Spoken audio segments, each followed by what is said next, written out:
কোন্ডনগরের তৃণমূল নেতাকে এলোপাথারি কুপিয়ে খুন, পুলিশ এই ঘটনা নিয়ে কি বলছে শোনাব। এই গ্যাস গোডাউনের থেকে বাইকে করে বেরোচ্ছিলেন, সে সময় একাধিক দুজনকে দেখতে পাচ্ছি আমরা, যেটা শুনলাম। তো তারা এসে ওনাকে আঘাত করে কোনো ধারালো অস্ত্র দিয়ে। উনি গুরুতর আহত হয়েছেন, ওনাকে ট্রিটমেন্টের জন্য হাসপাতালে নিয়ে যাওয়া হয়েছে, কলকাতার একটা পিজিতে খুব সম্ভবত, ওখানে আমাদের লোকও গেছে। আর বাকি যে ঘটনা ঘটেছে সেটা আমরা তদন্ত করে দেখছি। কাউকে কি এখন আইডেন্টিফাই করা গেছে? না, আমাদের চেষ্টা চলছে, আমরা ইয়ে করে ফেলবো। একেবারে ভর সন্ধ্যার বেলায় এখানে ইনসিডেন্ট ঘটেছে, আমরা প্রত্যক্ষদর্শী বা যা যা এভিডেন্স আছে সেগুলো দেখি। ভর সন্ধে অফিসের সামনে কোন্নগরের তৃণমূল নেতা খুন, অফিস থেকে বাইক নিয়ে বেরোতেই দুই দুষ্কৃতীর হামলা। যদি আপনারা তো রাজনীতি করতেন একসঙ্গে, এই ঘটনা কি কোনো রকম আভাস পেয়েছিলেন আগে? না না, উনি খুব ভালো মানুষ ছিল, এরকম আমরা কেউ কি বুঝতে পারে?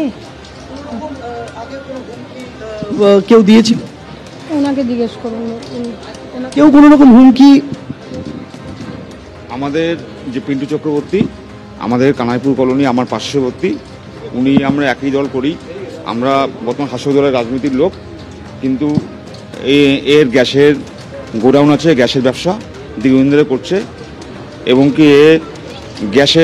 কি ব্যবসা করে সাধারণ এলাকার কারোর বাবা মারা গেছেন, তার শ্রাদ্ধবান্ধি করতে পারছে না, কারণ মেয়ের বিয়ে হচ্ছে, এই বিভিন্নভাবে সহায়তা করতো।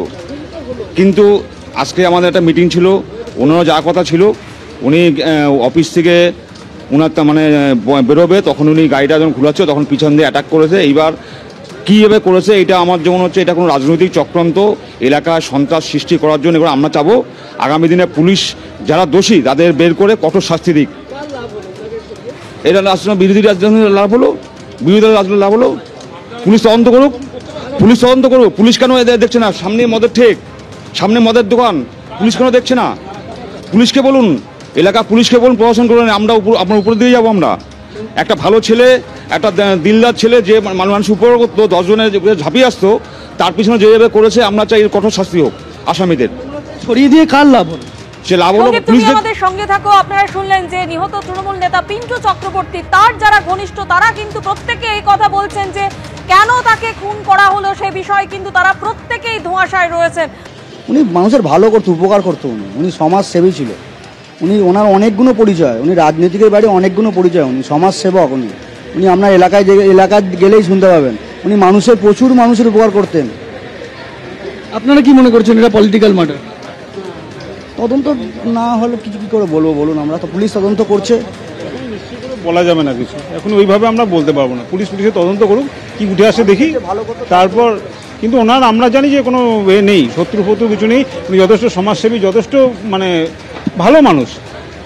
এরকম কোনো খবর আগাম ইঙ্গিত কোনো কিছুই পাওয়া যায়নি। কেউ কোনোদিন আগে হুমকি দিয়েছিল? না, এরকম কথা কোনো শোনা যায়নি, সেরকম কিছু বলেনি। আপনারা কাউকে সন্দেহ করছেন? এটা আমরা বলতে পারবো না, এটা পুলিশই বলবে। আপনারা কাউকে সন্দেহ করছেন?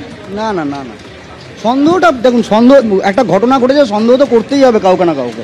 কিন্তু এটা পুলিশ বিচার করুক, তদন্ত করুক, যে তদন্তে যেটা উঠে আসবে, আমাদের একটাই দাবি, দোষী শাস্তি পাক। এইভাবে একটা মানুষের উপকার করতে গিয়ে নিরীহ মানুষকে প্রাণ চলে গেল, এটা মেনে নেওয়া যায় না।